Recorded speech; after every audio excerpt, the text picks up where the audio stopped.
Okay, कल मैंने आपको हाइपोथेसिस टेस्टिंग के लिए दो कॉन्सेप्ट बताए थे। एक तो डिग्री ऑफ फ्रीडम बताया था और एक लेवल ऑफ सिग्निफिकेंस बताया था।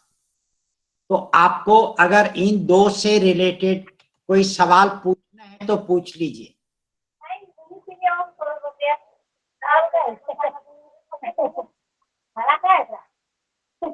प्रिया जी, आप अपने आप को म्यूट। लेवल ऑफ सिग्निफिकेंस हो सर, एरर में क्या होता है सर? एरर बढ़ती है तो ये सिग्निफिकेंस कम हो जाता है।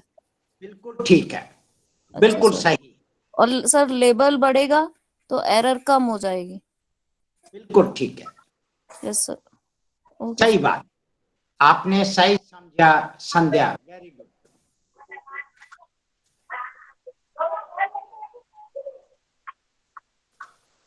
मैडम तारे, कुछ पूछना चाहती हो क्या? No sir. बेटा फिर म्यूट करके रखो, क्योंकि आपके घर में बच्चे हैं तो अब बच्चे तो बच्चे होते हैं। हाँ जी, आगे चलो। मैं अब देखिए कि जब डॉक्टर आपका ब्लड प्रेशर लेता है या आपका बॉडी का टेम्परेचर लेता है, तो डॉक्टर को कैसे पता कि आपको बुखार है या नहीं है? वो टेम्परेचर से उसे कैसे पता लगता है? थर्मामीटर से। नहीं, थर्मामीटर तो टेम्परेचर ही बताएगा ना, लेकिन वो टेम्परेचर आया 93, तो क्या मालूम कि ये 93 क्या है? कि उनकी बॉडी में एंटीबॉडीज ज्यादा बढ़ गई है।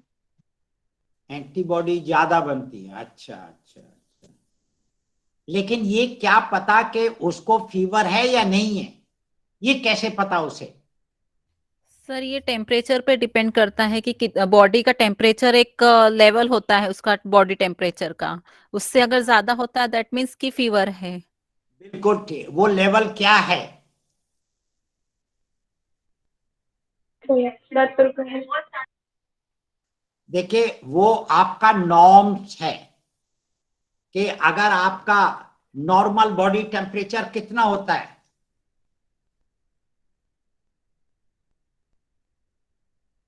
नॉर्मल बॉडी टेम्परेचर कितना होता है, पता है क्या आपको? सर मे 96 बी 97 degree Celsius. 98.4 sir. 98 sir. 37 degree से।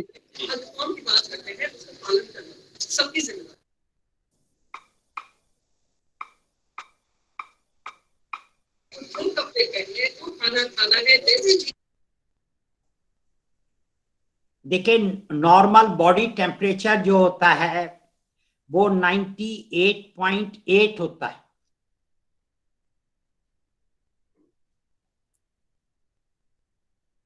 या 37 डिग्री सेल्सियस होता है।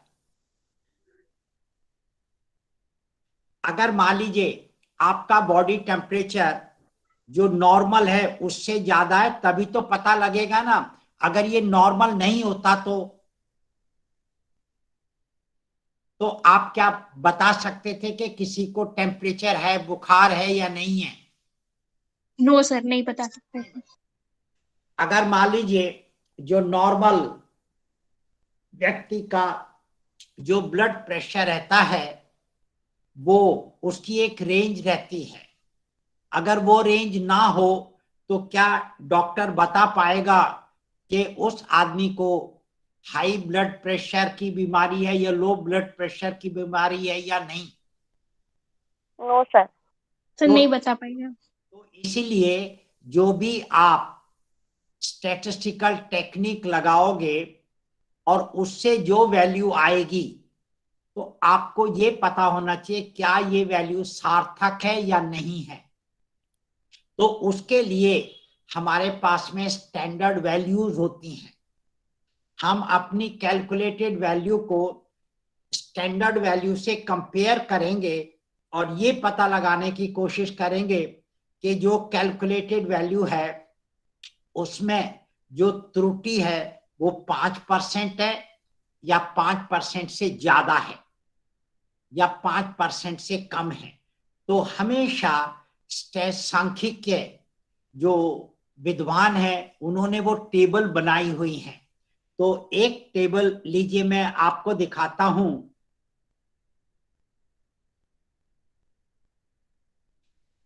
ये देखिए, ये आपको टी टेस्ट दिखाई दे रहा है यहाँ पे। Yes sir. तो ये एक स्टैंडर्ड टेबल है।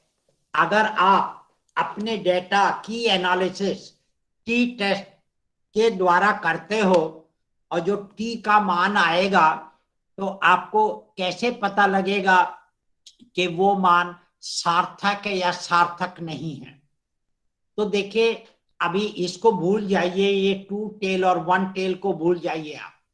देखिए, ये डिग्री ऑफ फ्रीडम है 1, और अगर जब आपकी एरर 20% है तो ये वैल्यू है 3.078, और जब 10% है तो ये वैल्यू है 6.314, और जब 5% एरर है तो ये है 12.702, जब 2% एरर है ये है 31.82, और जब 1% एरर है ये है 63.57।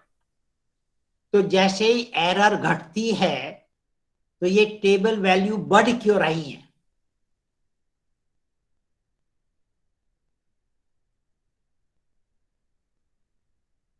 आप कोई भी देख लीजिए, अगर डीएफ आपका 4 है और जब आपकी 20% एरर है तो ये वैल्यू 1.533 है, और जब 10% है तो 2.132 है, जब 5% है तो 2.776 है, और जब 2% है तो ये 3.747, और 8% है तो 4.604। तो अगर लेवल ऑफ सिग्निफिकेंस बढ़ाते हो तो आपकी टेबल वैल्यू क्यों बढ़ जाती है? कोई आपको इसका अंदाजा लगा सकते हो क्या आप क्यों बढ़ती है? सर एरर कम हो रही है इसलिए। हाँ, एरर कम होने से क्या होगा? बिल्कुल ठीक है, सर क्योंकि वो इनवर्सली प्रोपोर्शनल होती है इसलिए। करेक्ट। तो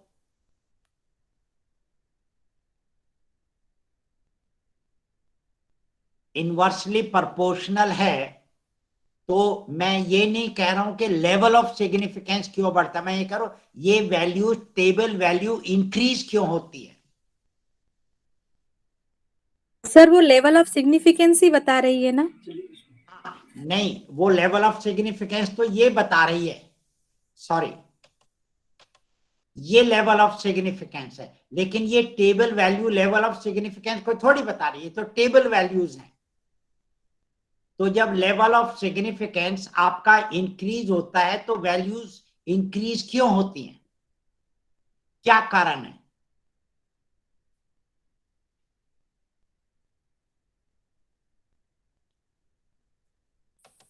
कोई बताएगा क्या आप में से? बोलिए, पी के वर्मा साहब। हेलो हेलो पी के वर्मा, बताइए जी। हेलो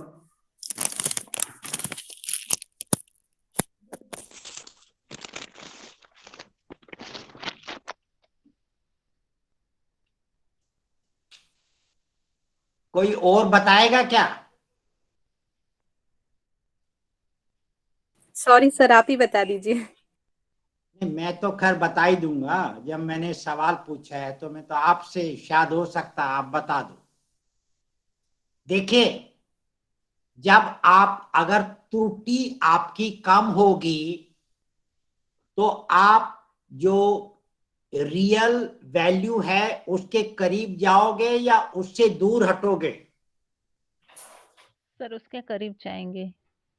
Therefore, पास जाएंगे सर। ये वैल्यू, हाँ, तो ये वैल्यू इसलिए बढ़ रही हैं क्योंकि जब एरर कम हो रही है तो यानी जो शुद्धता है वो बढ़ रही है। जैसे आप अगर 1 लीटर दूध लेते हो तो जो मिल्क मैन है वो दूध में कुछ पानी मिलाता है या नहीं? यस जी। मिलाता है। मिलाता है। अगर उससे ये कहें कि भैया तुम हमारे दूध में पानी नहीं मिलाओ और 1 लीटर दूध है, तो उसको क्या ज्यादा डालना पड़ेगा? दूध ज्यादा डालना पड़ेगा। दूध सर उसको प्योर दूध की मात्रा क्या करनी पड़ेगी? बढ़ानी पड़ेगी। बढ़ानी पड़ेगी सर। बढ़ानी पड़ेगी। तो देयरफॉर अगर आप एरर को कम करते हो तो आपकी शुद्धता बढ़ती है, और शुद्धता बढ़ती है, इसलिए ये टेबल वैल्यूज आपकी इंक्रीज हो रही है। ये अब कारण समझ में आ गया? जी सर। Yes sir. आप अपना अगर बॉडी का वजन लेते हो, तो अगर आप कपड़े पहन करके लेते हो, तो जो आपका वजन है वो क्या आएगा? आपका रियल वजन प्लस आपके कपड़े का वजन। और अगर आप प्राइवेट में अगर कपड़े निकाल के अपना वजन लेते हो, तो वो वजन क्या होगा? कम होगा सर। शुद्ध या एक्यूरेट कम होगा। वो वजन आपका काफी आपके रियल वजन के करीब होगा। अगर आपने हेड बाथ लिया है और हेड बाथ लेकर के आप अपना वजन ले रही हैं, तो वो वजन क्या आपका रियल वेट होगा क्या? No sir. नहीं, वो रियल वेट प्लस जो आपके हेड बाथ लिया है, तो उसके अंदर जो पानी रह जाता है, क्योंकि पूरा सूखता नहीं है, तो वाटर कंटेंट का भी वेट उसके अंदर आ गया। तो इस तरह से ये आप देखते हैं। और मेडिकल साइंस में जितने भी टूल इंस्ट्रूमेंट होते हैं, वो ज्यादा एक्यूरेट होते हैं या नहीं? यस सर, होते हैं। होते हैं सर। तो एक्यूरेट होने का मतलब वहां पे त्रुटि कितनी होती है? कम होती कम है। होती है सर। कम होती है। काफी कम होती है। अब आपको समझ में आ गया? जी सर। Yes sir. अच्छा, अब देखिए, अगर मैं ये 0.05 का मतलब है, यहाँ एरर कितनी है? 95%। एरर कितनी है? सर 5%। 5% सर। बिल्कुल ठीक है। यहाँ एरर 5% है। 95% तो आप कॉन्फिडेंट होंगे कि यही रिजल्ट आएगा, लेकिन 5% आप कॉन्फिडेंट नहीं है, क्योंकि वो एरर है। अब अगर मान लीजिए मैं ये 0.05 ले लूं, और जब DF1 होता है, तो ये वैल्यू क्या दे रखी है, आप पढ़ पाओगे क्या? 12.706। और इसके नीचे क्या है? 4.306। तो देखिए, 03। जब आपने DF1 से 2 पे गया, तो ये वैल्यू सडनली फॉल हो गई, नीचे गिर गई। और जैसे आप और आगे बढ़ते हो, तो ये वैल्यूज क्या होती जाती हैं? कम डिक्रीज कम हो कम रही होती है। है। तो ये कम क्यों हो रही है?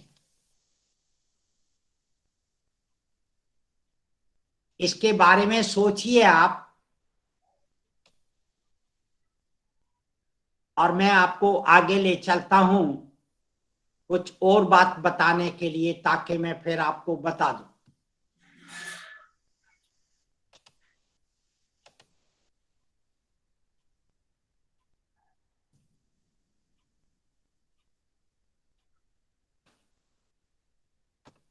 देखिए, मान लीजिए मेरा जो डिग्री ऑफ फ्रीडम है, वो सपोज करके 27 है।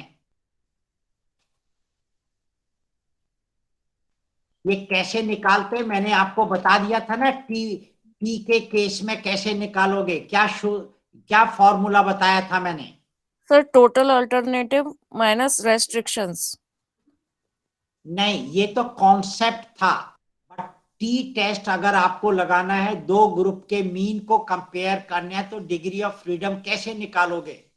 Sir N1 + N2 - 2। N1 N1 + N2 N1 plus -2। N2 minus 2।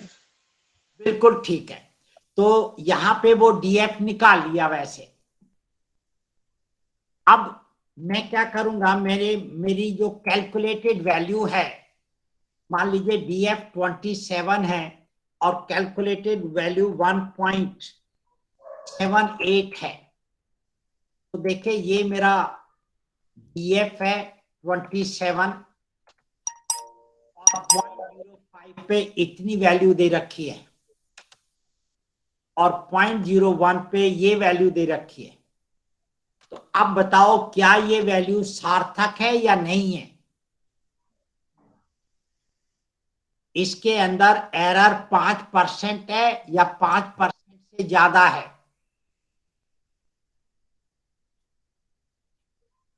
Sir ये 5% से ज्यादा है वेरी गुड। क्यों?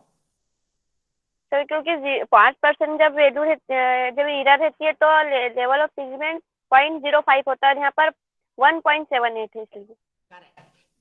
तो ये इसके लेफ्ट हैंड साइड में है या राइट हैंड साइड में? क्या सर? ये 1.78 ये 2.05 के लेफ्ट में आएगा या राइट में आएगा? लेफ्ट में आएगा। लेफ्ट में आएगा सर, लेफ्ट में। अगर लेफ्ट में आएगा तो देखिए लेफ्ट में जब आप जाओगे तो ये एरर क्या हो रही है? ये 10% है, ये 20%, तो एरर क्या हो रही है? बढ़ रही है। कम हो रही है। बढ़ सर रही कम हो रही है। अरे बढ़ रही है भैया। बढ़ रही है, बढ़ रही है, बढ़ रही है सर। ये 10% है, ये 20% है। तो बढ़ रही है सर। इस कैलकुलेटेड वैल्यू में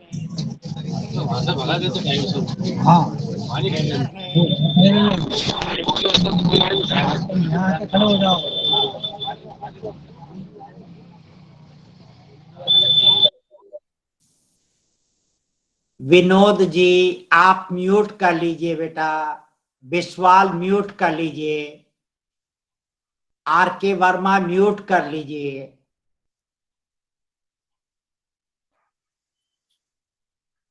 विनोद वर्मा म्यूट कर लीजिए प्लीज। आर के ठीक है, विनोद वर्मा म्यूट कर लीजिए। विनोद वर्मा म्यूट कर लीजिए।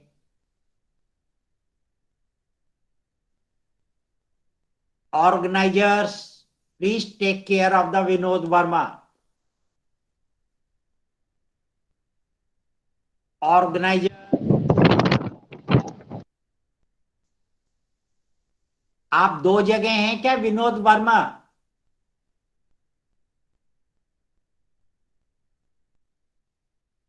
हाँ म्यूट करके रखिए प्लीज अपने आप को, वरना आप मेरा आधा आधा तो टाइम इसी में वेस्ट करा देते हो। मैं आपको म्यूट करने के लिए रिक्वेस्ट करता हूं। कर दिए सर। हाँ तो देखिए यहाँ पे जो ये मेरी कैलकुलेटेड वैल्यू है, क्योंकि इसमें त्रुटि 5% से ज्यादा है तो ये वैल्यू सार्थक नहीं है।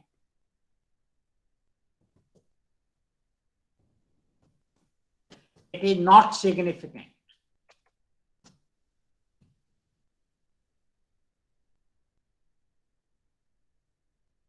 अगर मान लीजिए एक और उदाहरण लूं या ये समझ में आ गया है? सर एक और दे दीजिए। मान लीजिए डीएफ बराबर है मेरा 30 है और मेरी कैलकुलेटेड वैल्यू टी की वैल्यू बराबर है मान लीजिए 1.48। तो बताइए ये वैल्यू सार्थक है या नहीं है? नहीं है सर। नहीं सर। बिल्कुल ठीक है। क्यों? सर क्योंकि 0.05 से इसका लेवल ऑफ सिग्निफिकेंस ज्यादा है, इसलिए ये सार्थक नहीं। सिग्निफिकेंट ज्यादा नहीं है? Oh my God, sorry, error error error error error ज्यादा है। कि एरर 5% से ज्यादा एरर है, इसलिए टी बराबर 1.48 है, ये जो वैल्यू है ये सार्थक नहीं है।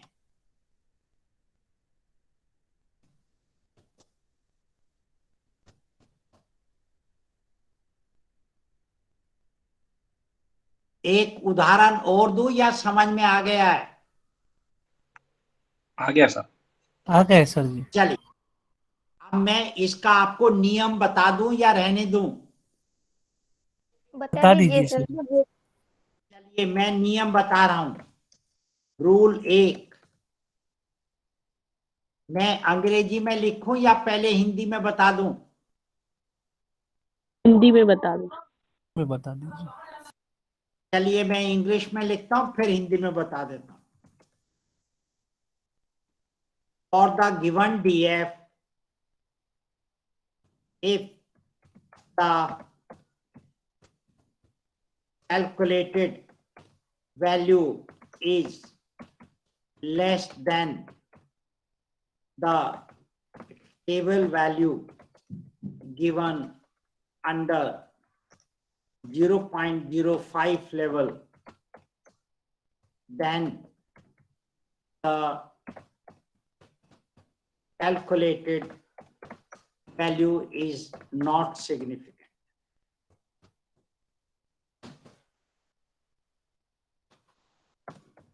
देखिए, दिए गए स्वतंत्रता के अंश पर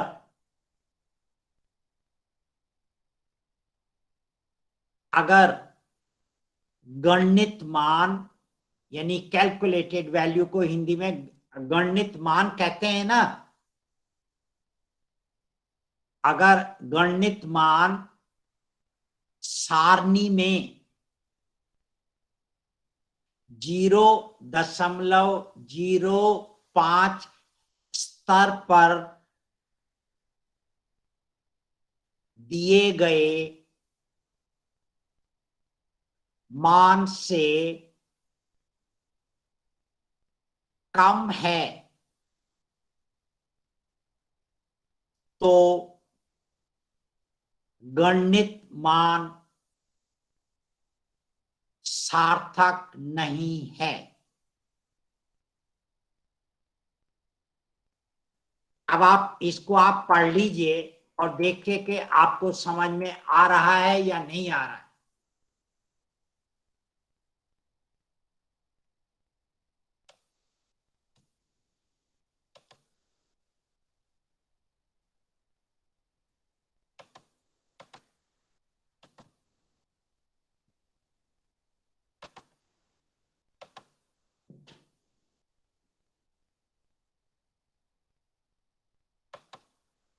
हाँ जी, समझ में आ गया क्या?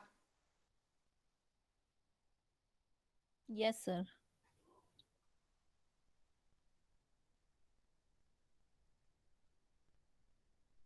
विश्वास समझ में आया क्या? Yes sir. अच्छा, ओम शुक्ला समझ में आया क्या? जी सर, आ गया। तृप्ति सर गुप्ता। आप जैसे जी जी सर, आप जैसे बता रहे हैं कि ये सार्थक नहीं है, तो ये H0 H1 से कुछ रिलेटेड रहेगी क्या? उसकी आप चिंता नहीं करो इतनी। आप टीचर हैं क्या तृप्ति? तृप्ति गुप्ता जी सर, टीचर हैं क्या? अभी फिलहाल नहीं हो सर। क्या थी क्या पहले? हाँ जी। हाँ, बस तो अभी आप जरा थोड़ा सा आगे ना चलो, आप जैसे मैं चल रहा हूं वैसे चलती जाओ, फिर आपको समझ में अपने आप आ जाएगा। Okay sir, sorry. नहीं नहीं, सॉरी की बात नहीं बेटे तृप्ति, क्योंकि अपने को तो जो बेचारे स्टूडेंट हैं उनको भी साथ लेके चलना है ना। जी सर जी, एक्चुअली मेरा इसलिए डाउट था यहाँ पे, क्योंकि ऐसा बोलते ना कि अगर टेबल वैल्यू ज्यादा है तो H0 हमारी एक्सेप्ट हो जाती है।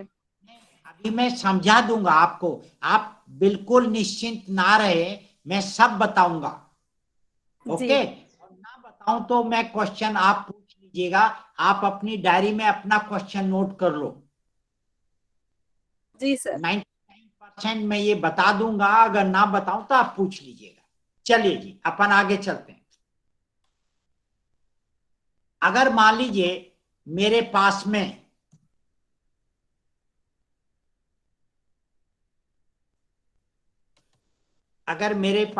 DF बराबर 29 है और मेरे पास में गणित मान जो है वो 2.045 है। ये 29 है, मैं इसको रेड कर देता हूं ताकि आप देख पाओगे। और ये वैल्यू दे रखी है 0.05 पे और ये वैल्यू दे रखी है 0.01 पे। अब बताओ कि ये गणित मान सार्थक है या नहीं है? सार्थक है सर, सिग्निफिकेंट होगा। क्यों? आपका आंसर बिल्कुल सही है। क्यों होगा?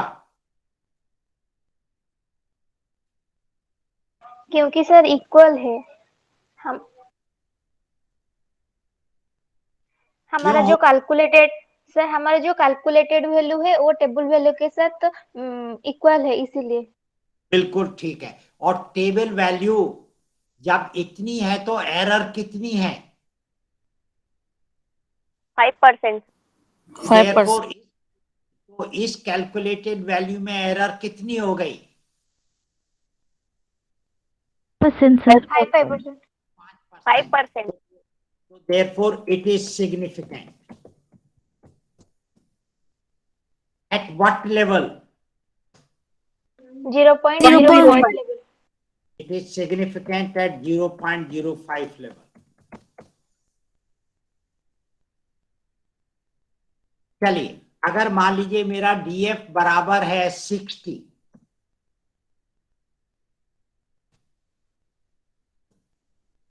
और मेरी T वैल्यू, मान लीजिए T वैल्यू बराबर है 2.578। ये 60 है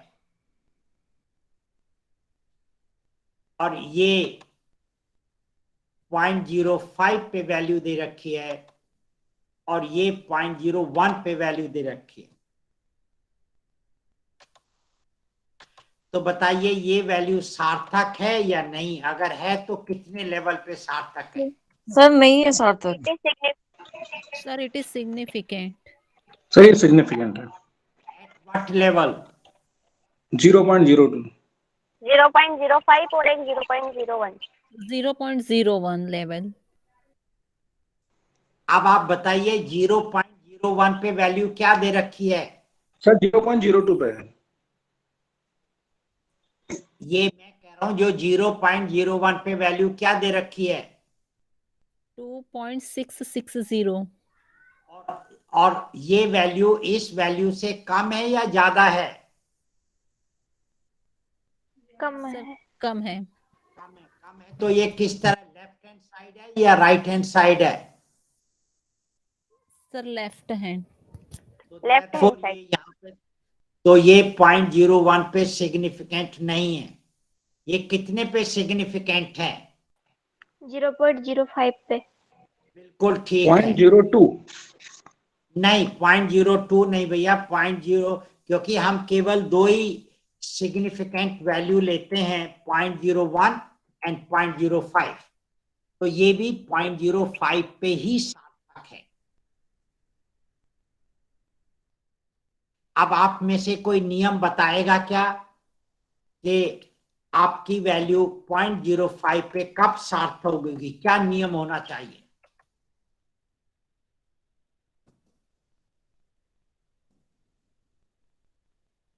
क्या नियम होना चाहिए?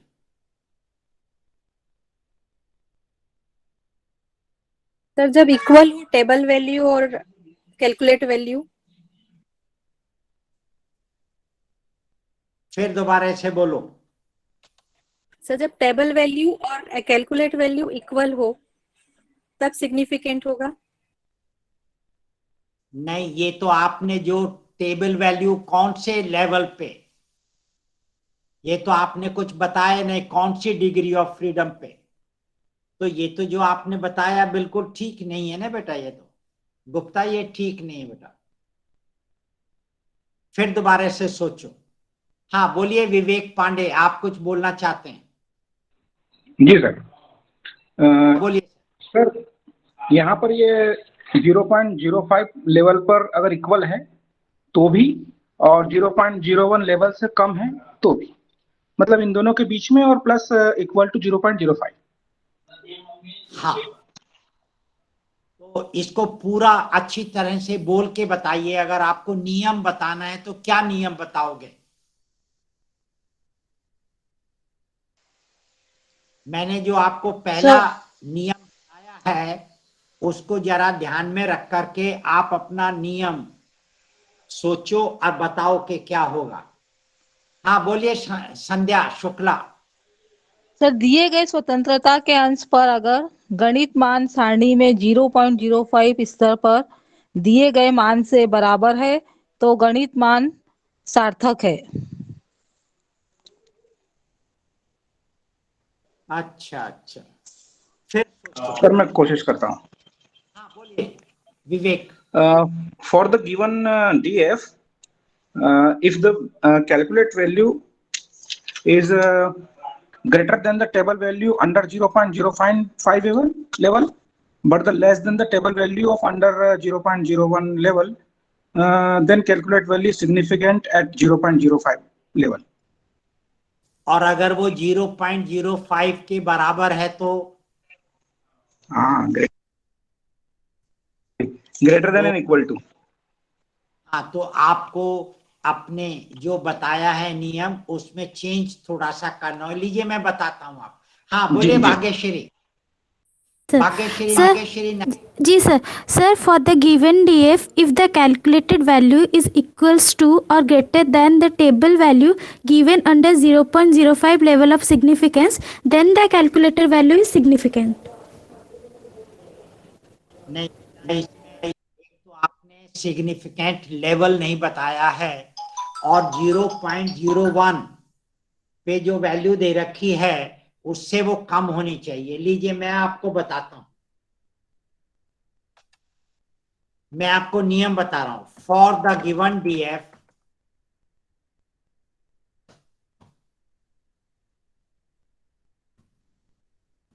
for the given DF,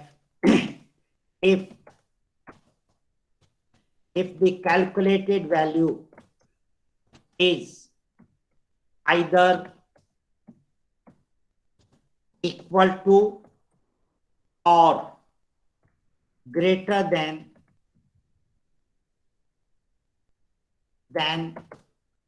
a table value given under 0.05 level but less than the value given under 0.01 level, then the calculated value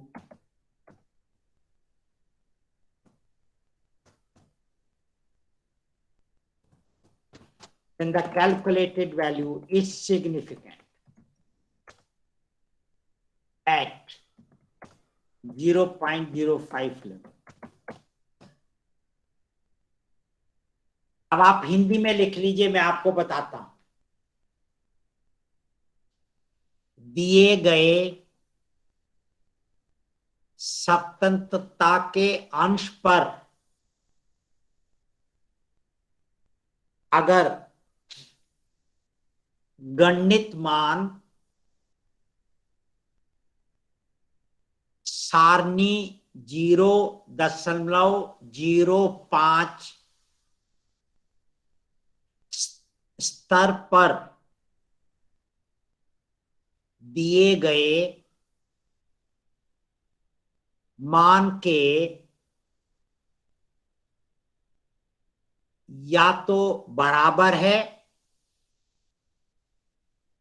या ज्यादा है लेकिन 0.01 स्तर पर दिए गए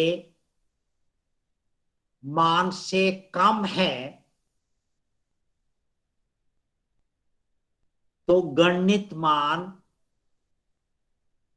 0.05 स्तर पर सार्थक है। आप इसको पढ़ लीजिए और अगर नहीं समझ में आया है तो आप मेरे से पूछ लीजिए, मैं फिर आगे चलता हूं उसके बाद।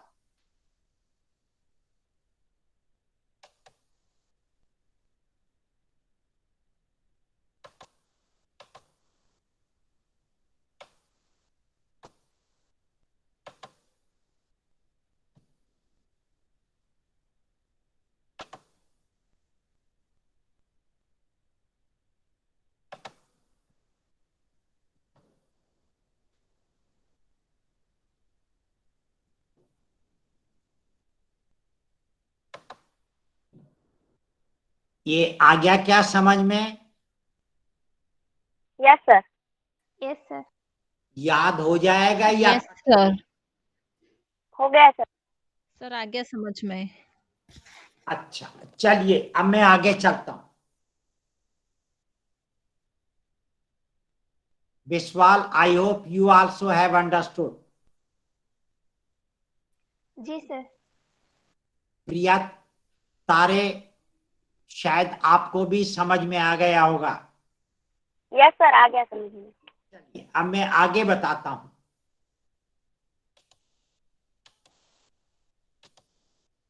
अगर मान लीजिए मेरे पास में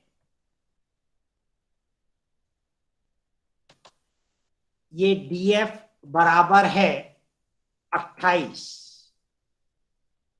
और मेरे टी का मान है 2.7763, ये 28 है और ये वैल्यू 0.05 पे दे रखी है और ये वैल्यू 0.01 पे दे रखी है। तो बताइए क्या ये वैल्यू सार्थक है या नहीं है? अगर है तो कौन से स्तर पर?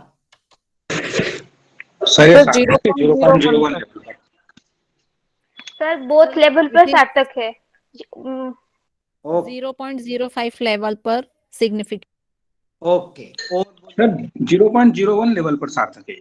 बिल्कुल ठीक है विवेक, आपका योर आंसर इज करेक्ट बेटा। देखिए जब आपका अगर वजन आपका 50 केजी है तो क्या आप ये कहोगे कि आपका वजन 49 केजी भी है और 50 केजी भी है? नहीं सर। क्योंकि अगर 50 केजी है तो इसका मतलब 49 तो है ही। तो अगर कोई वैल्यू आपकी 0.01 स्तर पर सार्थक है तो वो उससे निम्न स्तर पर तो सार्थक होगी। होगी ही। Yes sir. तो देयरफॉर अगर ये आप लेके चलते हो तो ये होगा it is significant at 0.01 level. 0.1। और मैक्सिमम शोधकर्ता यही गलती करते हैं कि जब उनकी वैल्यू 0.01 स्तर पर सार्थक है तो वो ये लिख देते हैं कि ये वैल्यू 0.05 एवं 0.01 स्तर पर सार्थक है, जो कि टेक्निकली गलत है। क्यों गलत है? क्योंकि जो वैल्यू हायर लेवल पे सिग्निफिकेंट है तो वो लोअर लेवल पे लो तो लेवल पर भी होगी। 100% होगी ही। अब आपको थोड़ी सी बात समझ में आ गई? Yes sir. अगर मान लीजिए मेरा डीएफ बराबर 40 है और मेरी टी वैल्यू बराबर है 7.893, तो बताइए ये वैल्यू सार्थक है या नहीं है? अगर है तो कितने स्तर पर?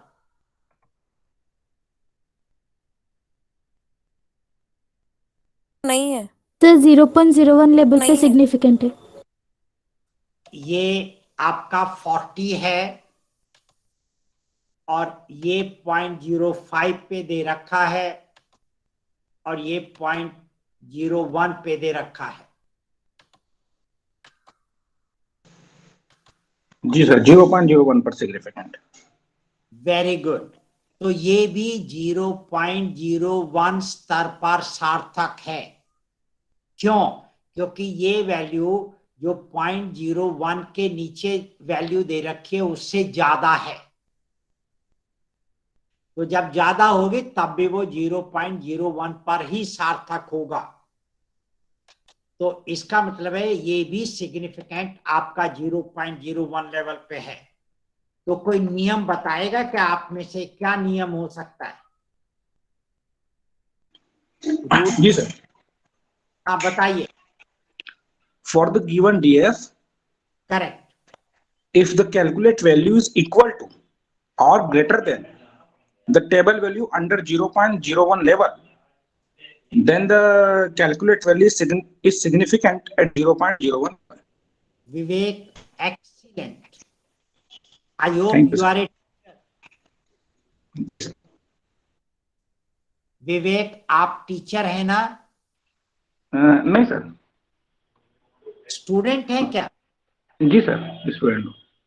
एमएड कर रहे हो जी सर, एमएड कर रहा हूँ। या पीएचडी कर रहे हो? जी। पीएचडी कर रहे हो या एमएड कर रहे हो? सर मैं एमएड कर रहा हूँ। But you are very good. Thank you sir. आप तो बहुत अच्छा समझ लेते हैं, तो आपको तो गोल्ड मेडल मिलना चाहिए। थैंक यू मेहनत सर। करो तो गोल्ड मेडल मिल सकता है तुमको, जी sir. Because you are very good, you pick up very fast. हाँ जी, और कोई बताएगा क्या 0.01 लेवल का नियम क्या है?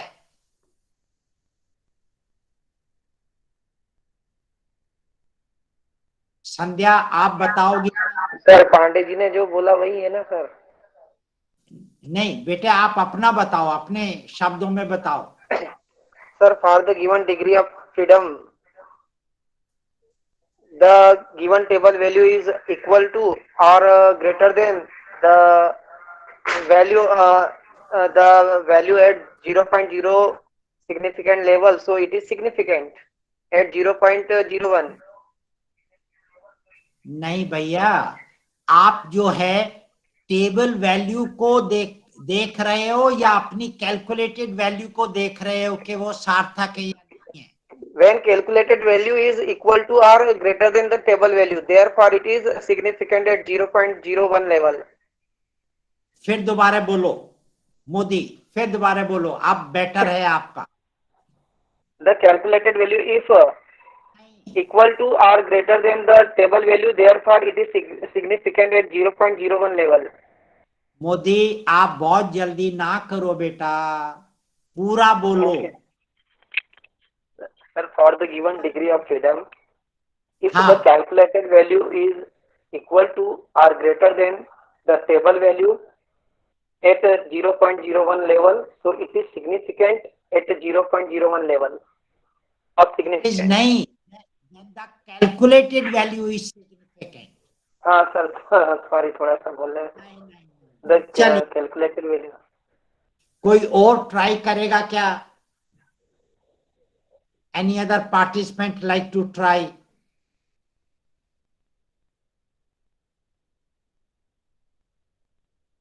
Yes, Bhagyashri, go ahead. Go ahead. For the given DF, if the calculated value is either equals to or greater than the table value under 0.01 level, then the calculated value is significant.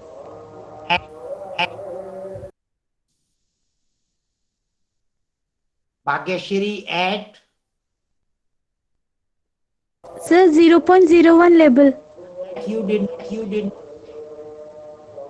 नहीं sir, बोली थी सुनाई। for the given DF, if the calculated value is either equal to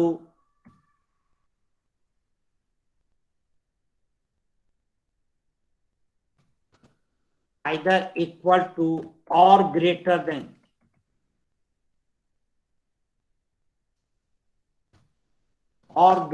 than the table value given under 0.01 level, then the calculated value is significant at 0.01 level. अब जब भी आप कोई भी, ये मैंने टी की बताई, इसी तरह से कोई भी स्टैटिस्टिकल वैल्यू है, ये अगर पता लगाना है कि वो वैल्यू सार्थक है या नहीं है, और सार्थक है तो कौन से लेवल पे है, ये तीनों नियम लागू होंगे।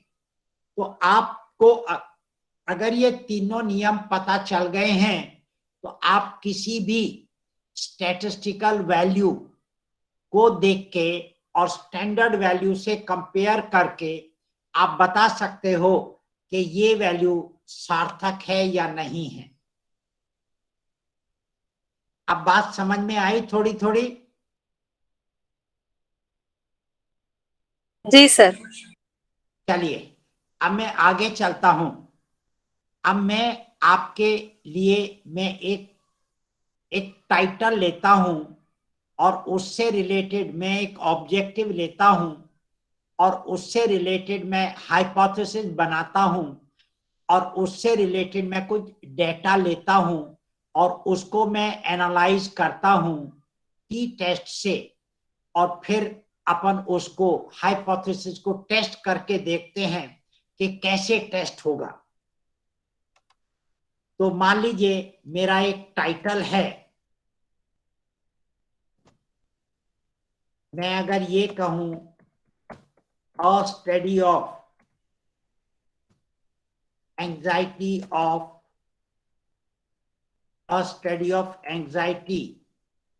ऑफ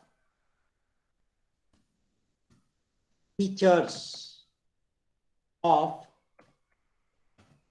प्राइवेट स्कूल्स ऑफ, कौन सी जगह का नाम लिख दूं?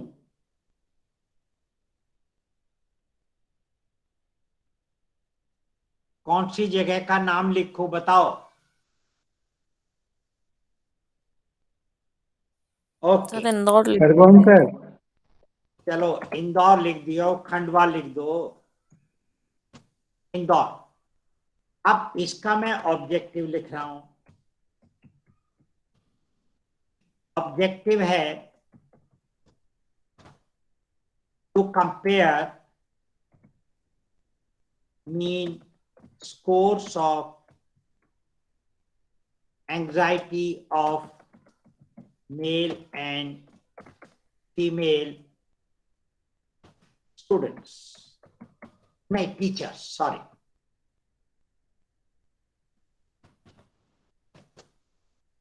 इन दोनों की मैं हिंदी बताऊं या रहने दूं? सर हिंदी बताइए। चलिए शीर्षक की हिंदी लिख लीजिए।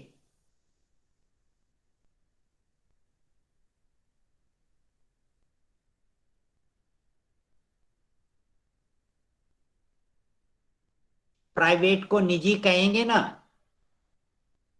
Yes yes sir. सर।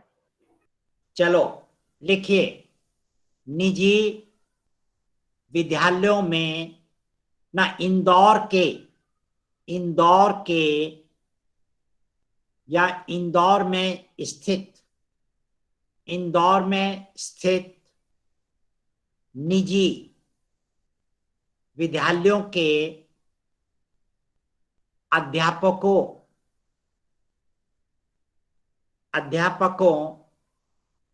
कि कुंठा का एक अध्ययन, अब उद्देश्य लिख लीजिए।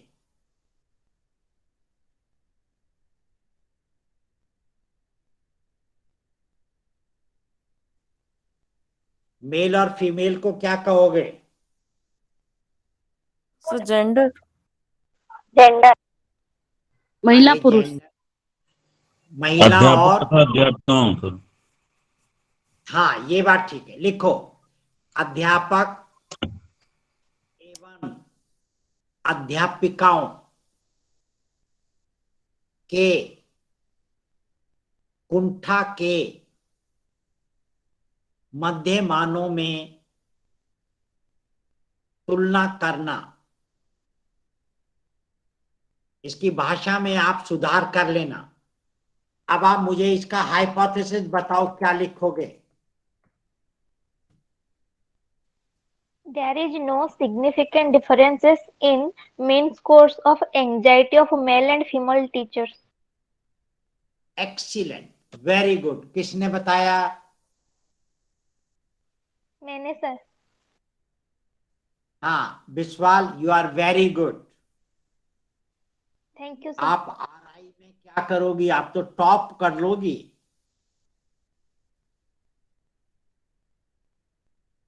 एमफिल में sir. टॉप करोगी ना विश्वाल? Yes sir. टॉप करोगी या नहीं? कोशिश करूंगी सर। कोशिश करो, आप कर सकती हो। Thank you sir. चलिए जी, कोई और बताएगा क्या इसका हाइपोथेसिस क्या बनेगा?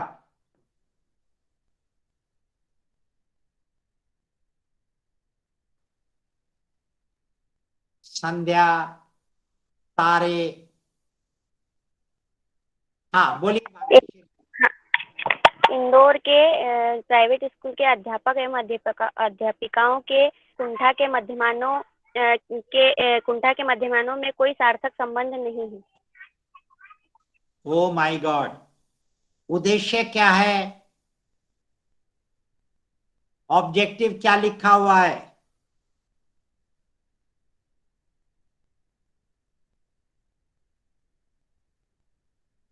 ऑब्जेक्टिव में मैंने इंदौर लिखा है क्या?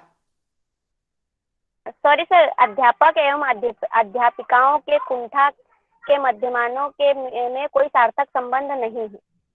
सार्थक संबंध नहीं है? यहाँ पे कोरिलेशन लिखा हुआ है क्या? रिलेशनशिप लिखा हुआ है क्या? No sir. ऑब्जेक्टिव में कौन सा शब्द लिखा हुआ है? मध्यमान। मीन। और मीन क्या है? स्टैटिस्टिक्स। तो कौन सा हाइपोथेसिस लिखा जाएगा यहाँ पे? Sorry sir, statistical. हाँ तो क्या होगा? बोलो। डिफरेंस आएगा। हाँ तो सर क्या? डिफरेंस आएगा, तुलना। हाँ बताओ तो क्या होना चाहिए?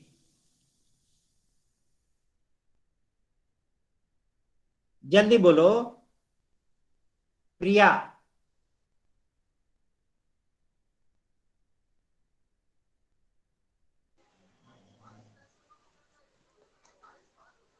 चलिए मैं बताता हूं। हाँ बोलो संध्या शुक्ला। अध्यापक एवं अध्यापिकाओं के कुंठा के मध्यमानों के बीच में कोई सार्थक अंतर नहीं है। Excellent, very good Sandhya. Thank you sir. आज आप हलवा बना के सारे घर वालों को खिलाना। जी सर। और वो पूछे क्यों खिला रही है तो क्या कहोगी? सर ने मुझे अच्छा कहा है। नहीं, कहना कि उन्होंने सवाल पूछा था और मैंने जी। सारे सवाल का सही जवाब दिया, तो जी इसलिए सर। रिक्वेस्ट की कि मैं पूरे परिवार को जो है हलवा बना के खिलाऊं इस खुशी जी में। जी सर। हाँ बोले Bhagyashree. Sir, there is no significant difference in mean scores of anxiety of male and female teachers. Excellent. Therefore यहाँ पे अब आपको हाइपोथेसिस बनाना आ गया that there is no significant difference in mean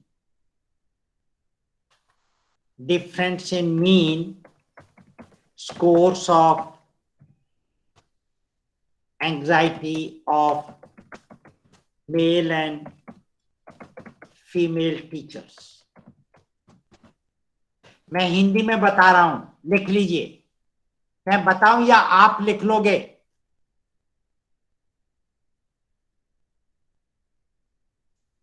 आप इसको हिंदी में लिख लोगे या मैं बताऊं? बता दीजिए सर। चलिए लिखिए।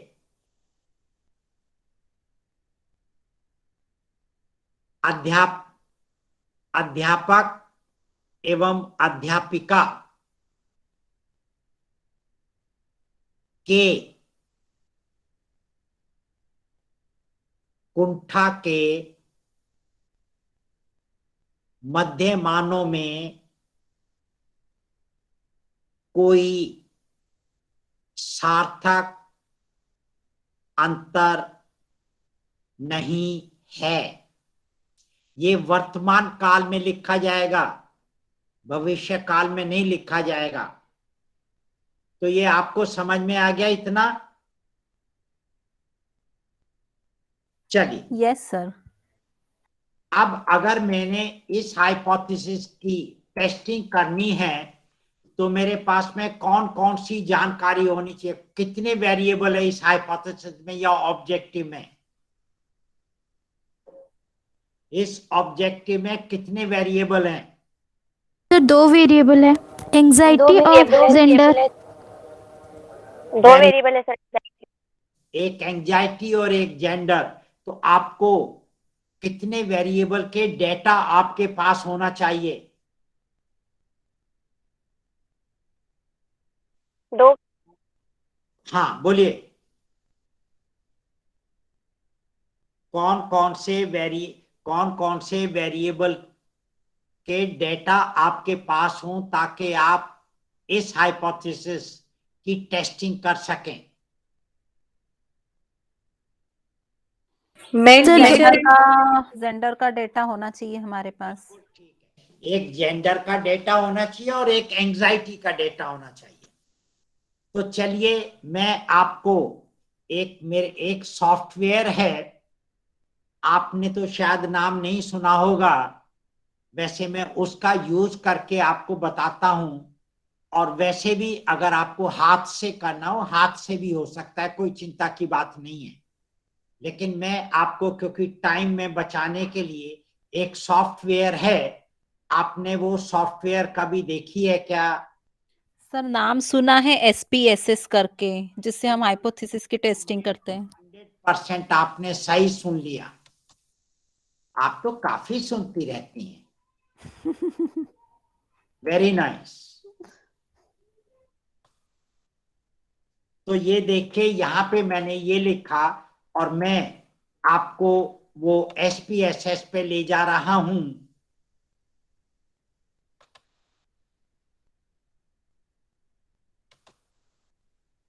ये SPSS आपको दिख गया क्या? Sir yes sir. देखिए VAR लिखा है। VAR का फुल फॉर्म क्या है? वेरिएबल। Excellent, very good. तो ये वेरिएबल है। ये एक कॉलम में एक ही वेरिएबल का डेटा आएगा। तो यहाँ पे इस ऑब्जेक्टिव में कितने वेरिएबल है आपके? 2 वेरिएबल। तो कितने यहाँ पे कॉलम लगेंगे? 2 कॉलम। 2 कॉलम। 2 कॉलम लगेंगे। यहाँ पे आपका सतत चर कौन सा है? कॉन्टिन्यूअस वेरिएबल कौन सा है? Gender. Anxiety sir. Anxiety. Anxiety है सतत। जेंडर कहाँ सतत है? तो आपके यहाँ पे 2 वेरिएबल हैं, मान लीजिए मैं यहाँ जेंडर मैंने डिफाइन कर दिया, और जेंडर के कितने लेवल हैं? 2 लेवल हैं, और मैं इन दोनों लेवल को मैं डिफाइन कर देता हूं कि एक का मतलब मेल रखोगे या फीमेल रखोगे? Sir female. चलो मेल रख दीजिए, मैंने अब लिख दिया, क्या फर्क पड़ता है, मेल टीचर्स। और 2 का मतलब फीमेल, क्योंकि फीमेल का नंबर ज्यादा होना चाहिए ना भाई। ये फीमेल टीचर्स, ये मेरा असतत चर हो गया। तो इस तरह से मैंने इसको डिफाइन कर दिया। दूसरा मेरा चर है एंग्जाइटी, और ये SPSS में आपको अंग्रेजी में ही लिखना पड़ेगा, SPSS हिंदी में नहीं है। तो अब मैंने यहाँ पे डिफाइन कर दिया, तो सबसे पहले वेरिएबल व्यू में जाकर के आपके पास जितने वेरिएबल हैं उनके नाम लिखने पड़ेंगे। अब मैं डेटा व्यू में जाता हूं, तो देखिए दोनों नाम यहाँ आ गए या नहीं आए? आ गए सर। अब ये पहला व्यक्ति है, इसका जेंडर क्या है? मान लीजिए ये फीमेल है, तो फीमेल का कोड हमने क्या लिखा है? 2 लिखा है। और अब इसका एंजाइटी का स्कोर कितना होगा? तो एंजाइटी का आपके पास में टूल होगा, उस टूल को एडमिनिस्टर करके आप स्कोर निकालते। जैसे जब आपका इम्तिहान होता है तो टीचर आपको टेस्ट पेपर देता है ना? Yes sir. Yes sir.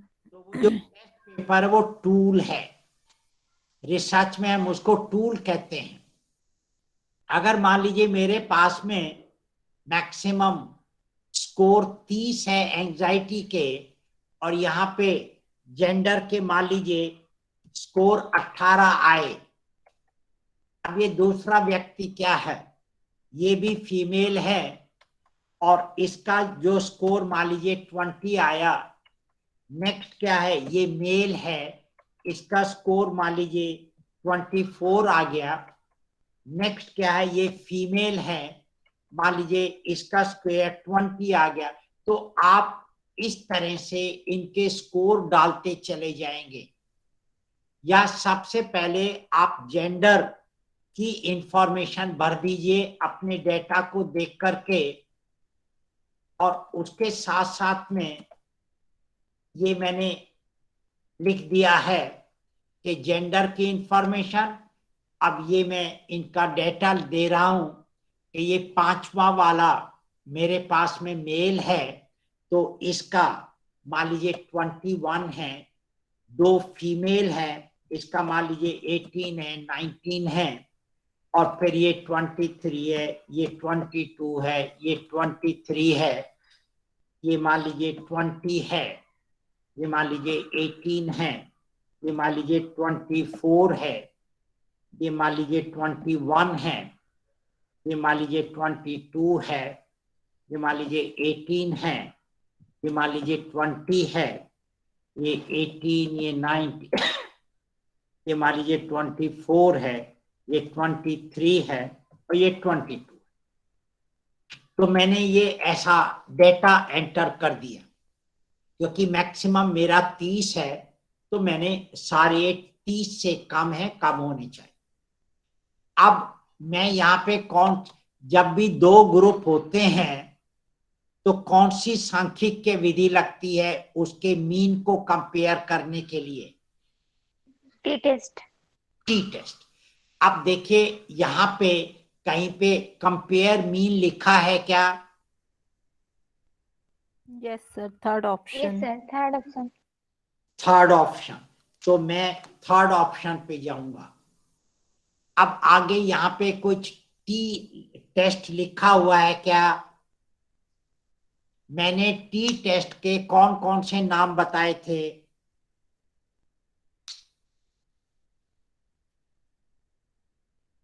Independent T test, example test, student T test, तो यहाँ पे इंडिपेंडेंट सैंपल टी टेस्ट है क्या कहीं पे? यस जी। Sir, second option. कौन सा? Second sir, independent sample T test. ये 1 हो गया, ये थर्ड पे है, तो मैंने यहाँ पे क्लिक कर दिया। ठीक है, अब मेरा ग्रुपिंग वेरिएबल कौन सा है इन दोनों में से? जेंडर है ग्रुपिंग वेरिएबल या एंजाइटी है? जेंडर है। जेंडर। तो ये जेंडर को मैं ग्रुपिंग वेरिएबल पे शिफ्ट कर दूंगा। जैसे ही मैंने यहां शिफ्ट किया तो ये मेरा पहले एक्टिव नहीं था, ये एक्टिव होगा। यहाँ क्या लिखा हुआ है? Define group. तो हमने ग्रुप को क्या क्या लिखा है? Group 1 male, group 2 female. तो मैंने यहाँ 1 और 2 लिख दिया। क्या मैं 2 और 1 भी लिख सकता हूं क्या? No sir. क्यों? क्योंकि सर हमने कोड दिया है, मेल को एक कोड दिया है और दूसरा 2 को हमने। अगर मैं यहाँ ये लिख दूं कि यहाँ मैं 2 लिख दूं और यहाँ मैं 1 लिख दूं, तो ऐसा कर सकता हूं या नहीं कर सकता? अरे या तो मेल को फीमेल के एंजाइटी से कंपेयर कर लीजिए या फीमेल का मेल से कंपेयर कर लीजिए। एक ही बात है या दो अलग बात हैं? एक ही की बात। बात है सर। हाँ, तो इसलिए मैं करके बता दूंगा, दोनों का आंसर एक ही आएगा। ये मैंने लिख दिया। अब यहाँ पे टेस्ट वेरिएबल में कौन सा वेरिएबल मैं शिफ्ट करूं? Anxiety sir. इसको पहले हाईलाइट सिलेक्ट कर लिया और इसको यहां शिफ्ट कर दिया। इतना समझ में आ गया? जी सर। Yes sir. यहाँ पे ऑप्शन में बाय डिफॉल्ट यहाँ पे ये कॉन्फिडेंस आपका 95% है, तो लेवल ऑफ सिग्निफिकेंस कितना होगा?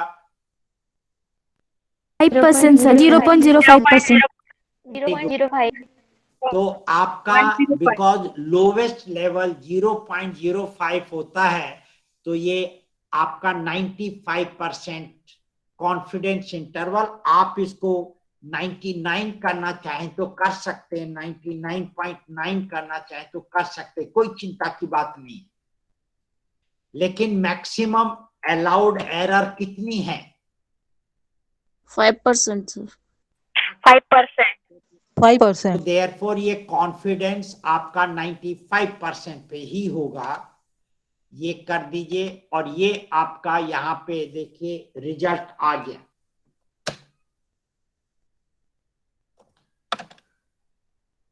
ये देखिए, ये आपके मेल टीचर हैं और इनका मीन एंजाइटी कितना आया? 22.5455। तो यहाँ पे देखिए आपका मेल है और आपका फीमेल है। ये मेल के मीन है 22.54 और फीमेल का है 19.09। और स्टैंडर्ड डेविएशन कितना है? मेल का है 1.29 और फीमेल का 1.04। और ये मेल, ओहो, मेल भी 11 है और फीमेल भी 11 है बाई चांस, कोई बात नहीं। तो यहाँ पे मैंने मीन लिख लिया, स्टैंडर्ड डेविएशन लिख लिया और एन लिख लिया। और यहाँ पे देखिए ये मेरी टी वैल्यू है। ये टी वैल्यू कितनी है? 6.8 6.8। 89, 8 नहीं 89। और यहाँ पे एरर कितनी है?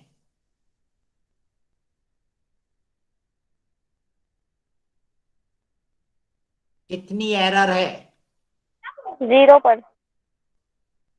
कभी एरर 0 नहीं हो सकती। ये है जब भी ऐसा लिखा आए तो मतलब यहाँ पे आपका लेवल ऑफ सिग्निफिकेंस 0.01 होगा। Okay sir. जब भी 0.00 लिखा आए तो इसका मतलब यहाँ पे लेवल ऑफ सिग्निफिकेंस 0.01 है। और डिग्री ऑफ फ्रीडम कितनी है यहाँ पे? 20 सर। 20। कैसे आएगी 20?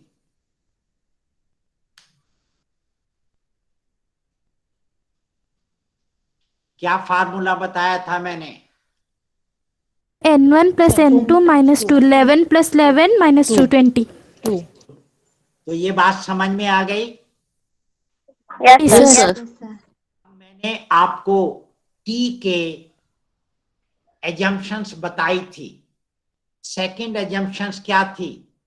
इक्वल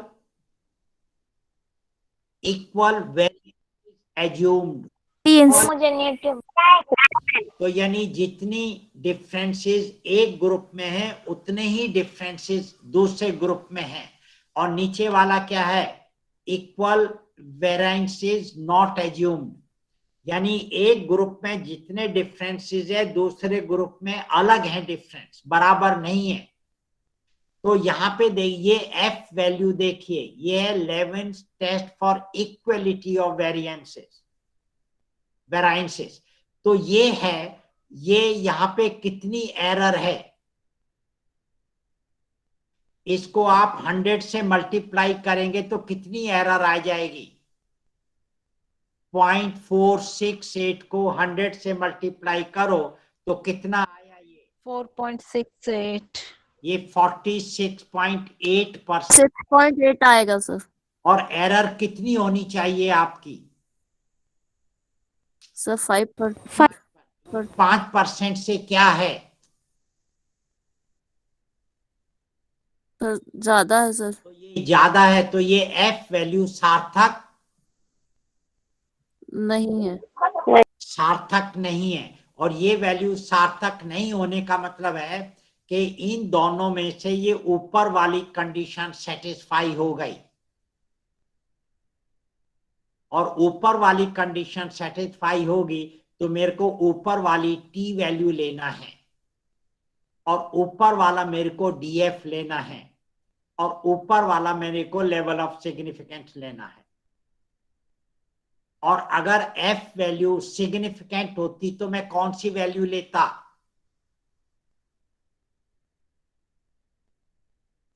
नीचे वाला वैल्यू। और जब नीचे वाला वैल्यू लेता तो यहाँ पे डिग्री ऑफ फ्रीडम फ्रैक्शन में आ रही है या नहीं आ रही है? आ रही है यस सर, आ रही है। ये जो मैंने आपको कारण बताया था उसकी वजह से आ रहा है। लेकिन अब क्योंकि हमारा इक्वल वेरिएंसेस कंडीशन सेटिस्फाई है तो ऊपर वाला देखेंगे 6.89 और डीएफ 20 है और ये लेवल ऑफ सिग्निफिकेंस 0.01 है। अब इसको मैं आपको इस हाइपोथेसिस को टेस्ट करके बताता हूं। तो आप देखिए ये मेरा ऑब्जेक्टिव है।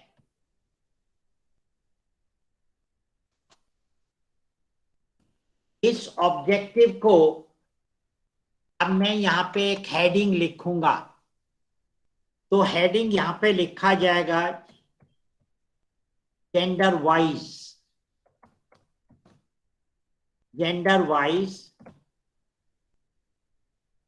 Comparison of mean scores of anxiety of teachers.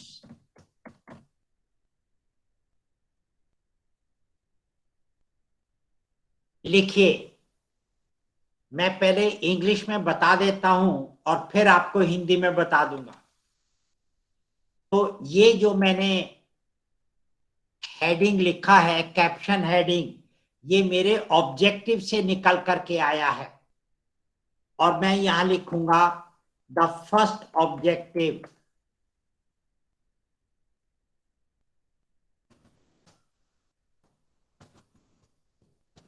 The first objective was, ये मैं पास्ट टेंस में लिखूंगा क्योंकि मैंने डेटा कलेक्ट कर लिया है और डेटा एनालाइज कर लिया है और उसके बाद में मैं हाइपोथेसिस की टेस्टिंग कर रहा हूं. तो the first objective was to compare mean scores of anxiety of male and female teachers. अब इसके बाद में मैंने कौन सी स्टैटिस्टिकल टेक्निक लगाई है एनालाइज करने के लिए, वो मेरे को लिखना पड़ेगा. मैं लिख रहा हूं the data were analysed with the help of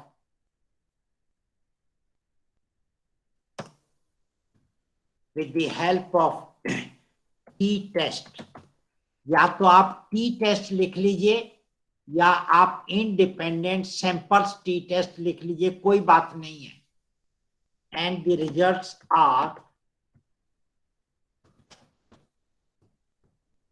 are given in table. मान लीजिए ये पहली टेबल है, मैं यहाँ टेबल बनाता हूं, टेबल 1. मैं यहाँ इंसर्ट करता हूं एक टेबल, आप देखिएगा.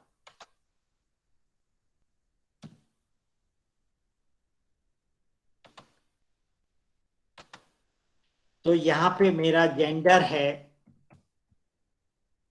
और यहाँ पे मेरे को मीन लिखना है, ये एसडी लिखना है, ये एन लिखना है और ये मेरे को टी वैल्यू लिखनी है.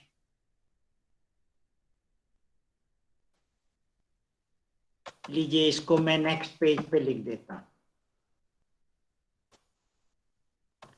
तो यहाँ पे मेरे पास में मेल है और मेरे पास है फीमेल है. मेरे पास में मीन है मेल का 22.54 और फीमेल का है 19.09 और एसडी है 1.29 एंड 1.04 एंड एन है 11 और 11 और टी वैल्यू मेरी आई 6.89.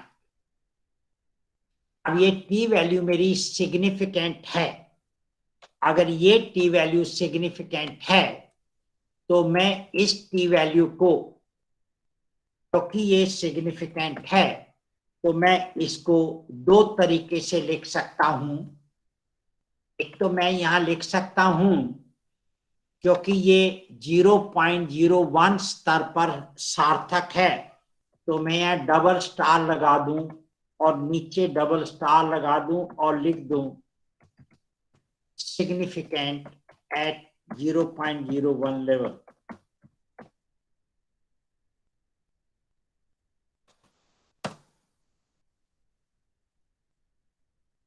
अगर मैं स्टार नहीं लगाना चाहता तो मैं इसको हटा दूं और इस स्टार को भी हटा दूं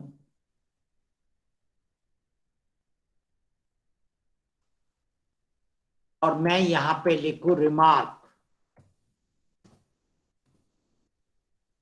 और मैं यहां पे लिखूं P इज लेस देन 0.01. ये P आपका स्मॉल होना चाहिए. P का मतलब प्रोबेबिलिटी के आपकी एरर 1% से कम है और जब एरर 1% है या 1 से कम है तो ये सार्थक है.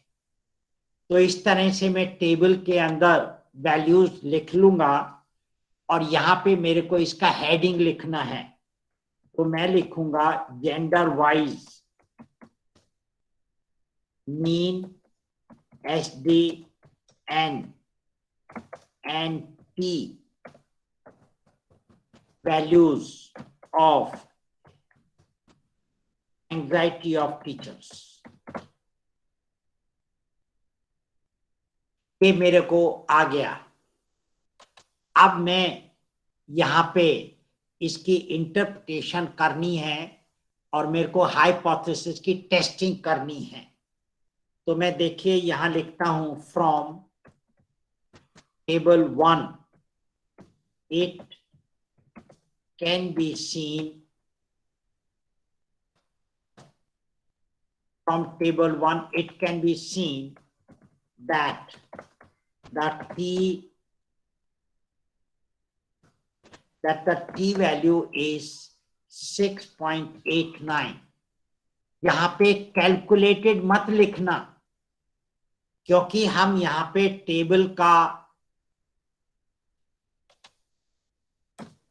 मैं यहाँ पे टेबल का हवाला दे रहा हूं, तो इसलिए यहाँ पे कैलकुलेटेड नहीं लिखना, क्योंकि टेबल में जो आपने वैल्यूज दे रखी हैं वो कैलकुलेटेड है।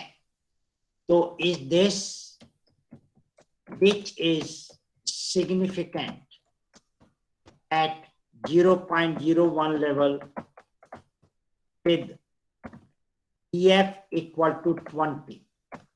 ये आपका पहला सेंटेंस लिखा जाएगा। और क्योंकि टी वैल्यू सार्थक है, तो ये जो दो मीन हैं इनमें सार्थक अंतर है या नहीं है?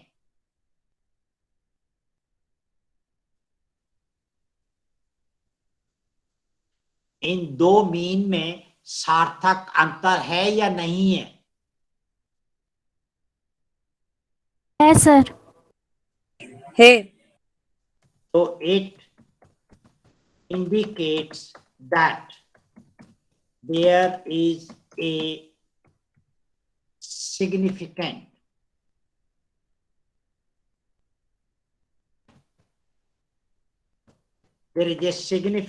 difference in mean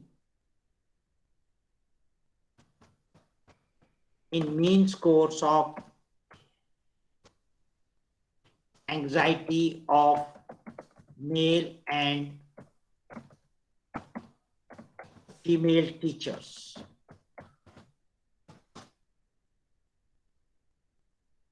अब इसको लेकर के अब मैं हाइपोथेसिस के बारे में क्या कहूं कि ये रिजेक्ट हुआ या ये रिजेक्ट नहीं हुआ?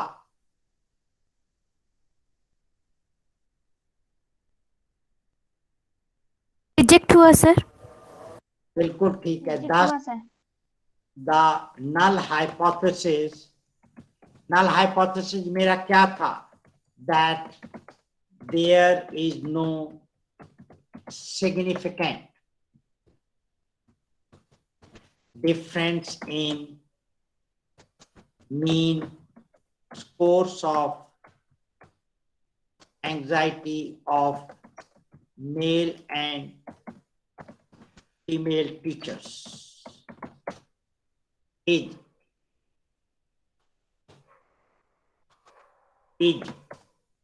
rejected, क्योंकि ये कहता है कि मेल और फीमेल के एंजाइटी के मध्य मानों में सार्थक अंतर है, और मेरा शून्य परिकल्पना थी कि सार्थक अंतर नहीं है, लेकिन डेटा कहता है कि सार्थक अंतर है। तो रिजल्ट के परिप्रेक्ष्य में मेरे को शून्य परिकल्पना को निरस्त करना पड़ेगा। और जब मैंने लिखा इज रिजेक्टेड, तो इसका मतलब मैंने हाइपोथेसिस की टेस्टिंग कर दी। तो ये टेस्टिंग ऑफ द हाइपोथेसिस होता है। लेकिन जब तक आप अपने डेटा को कलेक्ट नहीं करोगे, एनालाइज नहीं करोगे, तब तक आप हाइपोथेसिस की टेस्टिंग नहीं कर सकते हो। इतनी बात समझ में आई क्या? जी सर। जी सर। अब इंटरप्रिटेशन अभी कंप्लीट नहीं हुआ है। इसमें लिखा now further the mean score of anxiety of male teachers is 22.54, which is significantly higher than those of than those of female teachers.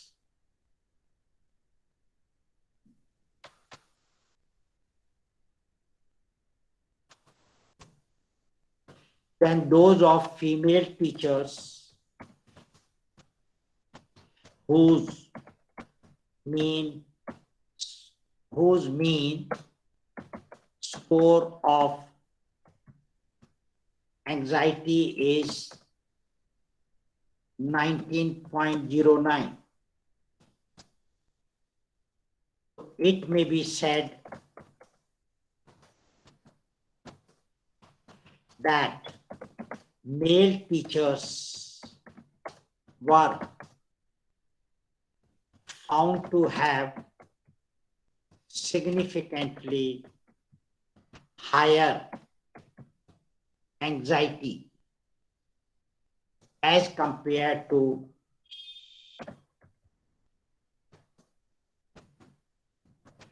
female teachers. तो ये आपका यहां से यहां तक ये आपकी फाइंडिंग हो गई कि male teachers were found to have significantly higher anxiety as compared to female teachers.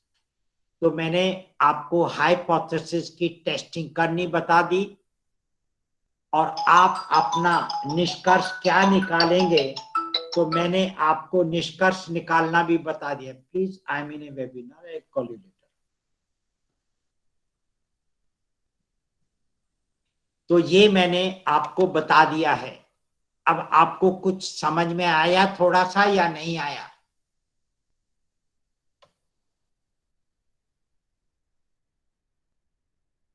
अब मैं इसकी हिंदी बताऊं या आप अपने आप लिख लोगे?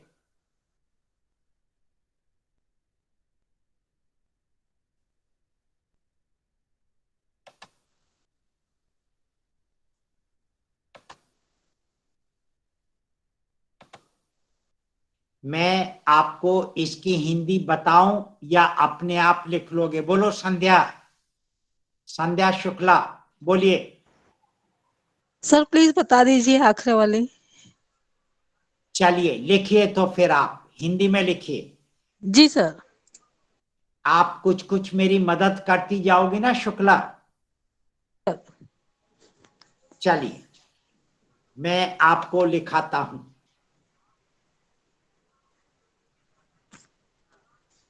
अध्यापकों के, मैं हेडिंग बता रहा हूं.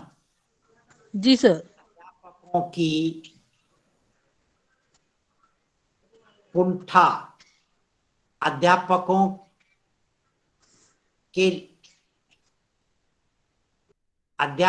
के लिंग, नहीं क्या लिखेंगे, क्या होगी इसकी हिंदी? अध्यापकों की कुंठा के नहीं, लिंग के द्वारा, लिंगवार होगा, लिंगवार आई थिंक. लिंगवार. हाँ बताइए इसकी क्या होनी चाहिए? लिंगवार. अध्यापकों के कुंठा के मध्य जी तुलना. जी. लिंगवार अध्यापकों के कुंठा के मध्यमानों की तुलना.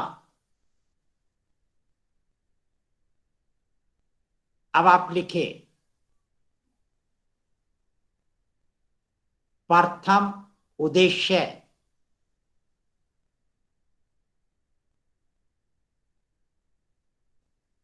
प्रथम उद्देश्य था कि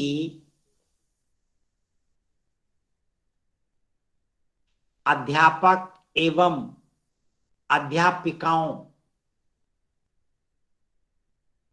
की कुंठा के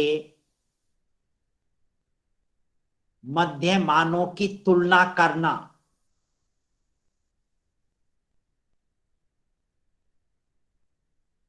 इससे संबंधित प्राप्त, इससे संबंधित प्राप्त डेटा को क्या कहोगे? आंकड़े सर। प्राप्तांक आंकड़े प्राप्तांक सर। सर। इससे संबंधित प्राप्त आंकड़ों का विश्लेषण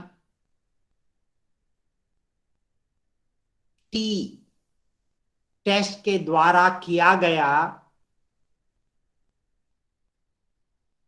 जिसका परिणाम सारणी 1 में दिया गया है। अब आप ये सारणी 1 बना लीजिए और सारणी 1 के नीचे लिखिए बताऊं क्या?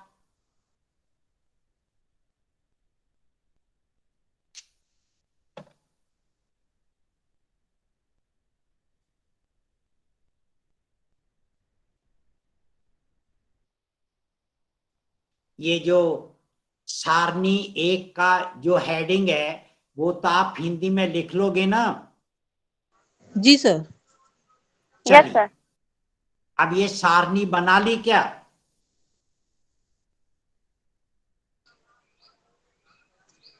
जब बना लो तो मुझे बताना ताकि मैं आपको बताऊं कि आगे क्या करना है।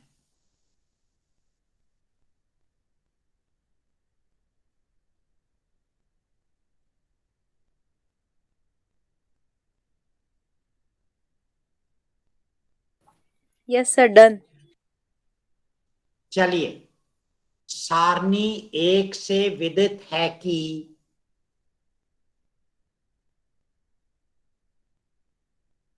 सारणी 1 से विदित है कि t का मान 6.89 है, जो कि 0.01 स्तर पर सार्थक है, जबकि स्वतंत्रता का अंश बराबर 20, जबकि स्वतंत्रता का अंश बराबर 20 है।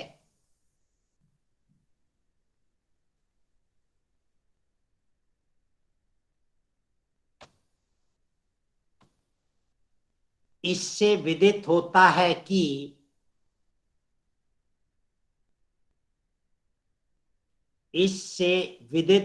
है कि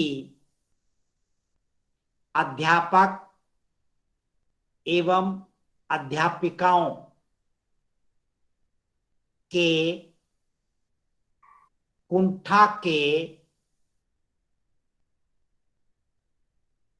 मध्यमानों में सार्थक अंतर है।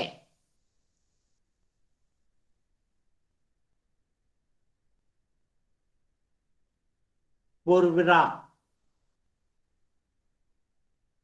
अतः शून्य परिकल्पना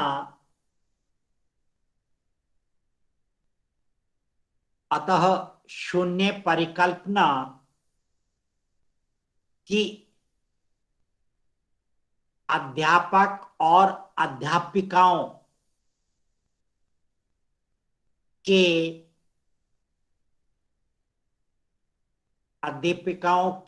कुंठा के मध्यमानों में कोई सार्थक अंतर नहीं है को निरस्त किया जाता है। जब आपने लिख दिया कि निरस्त किया जाता है तो ये आपके हाइपोथेसिस की टेस्टिंग हो गई। अब जो आगे मैं लिखाऊंगा ये इसके इंटरप्रिटेशन का होगा। और ये कॉन्टिन्यूटी में लिखना, कभी पैराग्राफ में मत लिखना।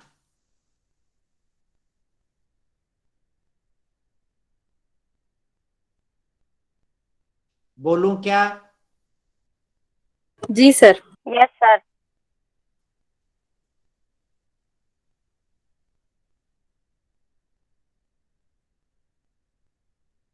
फर्दर को क्या कहेंगे, आगे कहेंगे? जी सर, आगे सारणी से। पता नहीं, आगे शब्द यहाँ फिट नहीं हो रहा है।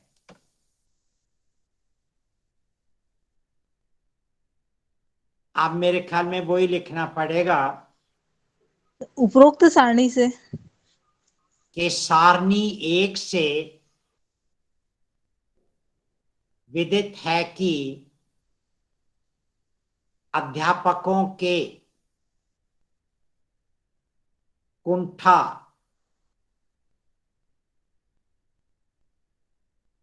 का मध्यमान 22.54 है, जो कि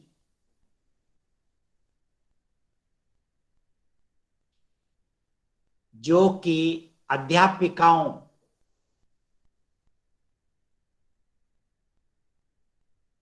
की तुलना में अध्यापिकाओं के कुंठा की तुलना में सार्थक उच्च है,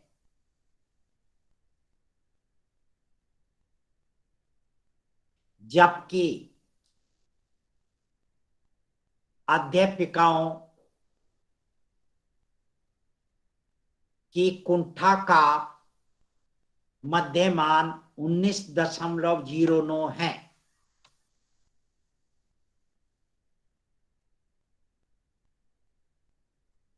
अतः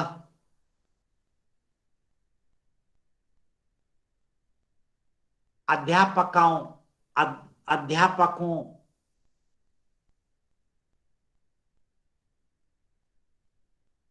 न अतः अध्यापिकाओं की तुलना में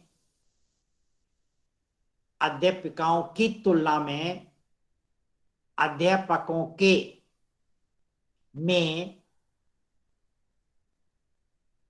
सार्थक उच्च कुंठा पाई गई। अब आप इसको लैंग्वेज पॉइंट ऑफ व्यू से अपने आप अच्छी तरह से कर लेना। तो ये मैंने आपको हिंदी में और अंग्रेजी में बता दिया है। कोई सवाल पूछना हो तो बताओ, फिर आगे चलते हैं। हाँ बोलो संध्या, कुछ क्वेश्चन पूछ रहे हो क्या बेटा? No no sir, no sir. Okay, हाँ जी बोलिए। हाँ बोलिए मोदी। सर थोड़ा आज जो पढ़ा इससे हटके कुछ पूछना चाहता हूँ, पूछ सकता हूँ क्या सर? बोलो। हे रिसर्च से ही संबंधित सर। हाँ सर हमें एक्स पोस्ट फैक्टर जो रिसर्च होता है उसके बारे में जानना था, तो बचे हुए 7 दिनों में सर आप बता पाएंगे? ऐसा है मोदी जी, मैंने एक्स फैक्टो के बारे में बताया था और मैंने टाइटल भी लिख करके बताया था। बेटे आप बीच बीच में नहीं रोते हो तो मैं पीछे कैसे जाऊंगा? हाँ सर, वो मैं शादी में गया था ना, इसलिए 2 क्लास आपकी मिस करी थी मैंने सर। शादी में ही जाते रहो, या तो शादी को एंजॉय करो या क्लास में आओ। सर आपसे 15 दिनों के बाद में पूछ सकता हूँ क्या सर, पूरे होने के बाद? नहीं, फिर कहाँ पूछोगे? मैं कहाँ मिलूंगा आपको भाई? आप अपने साथियों से हम ढूंढ लेंगे सर इंदौर में आपको। हैं? इंदौर में ढूंढ लेंगे आपको सर। अरे मैं इंदौर में नहीं रहता हूँ, मैं दिल्ली में रहता हूँ। कहाँ ढूंढोगे मेरे को दिल्ली में? मैं इंदौर 12 साल हो गए भाई। हाँ बोलो जी। ठीक है सर। सत्या बोलो, क्या पूछ रहे हो? सर एक पीएचडी के रिसर्च में सैंपल की साइज कितनी होनी चाहिए सर? ये अभी नहीं बताऊंगा, जब सैंपल आएगा तब बता दूंगा। अच्छा ठीक है, थैंक यू। इतनी जल्दी जंप ना मारो भैया। ठीक, थैंक यू सर। हाँ बोलिए भाग्यश्री।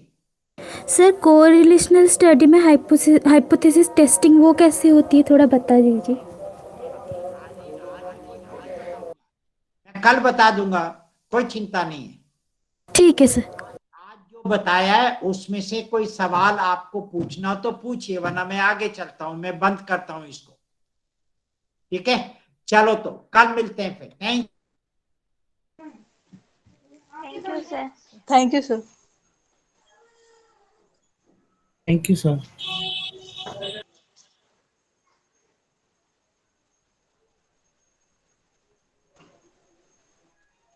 Thank you sir.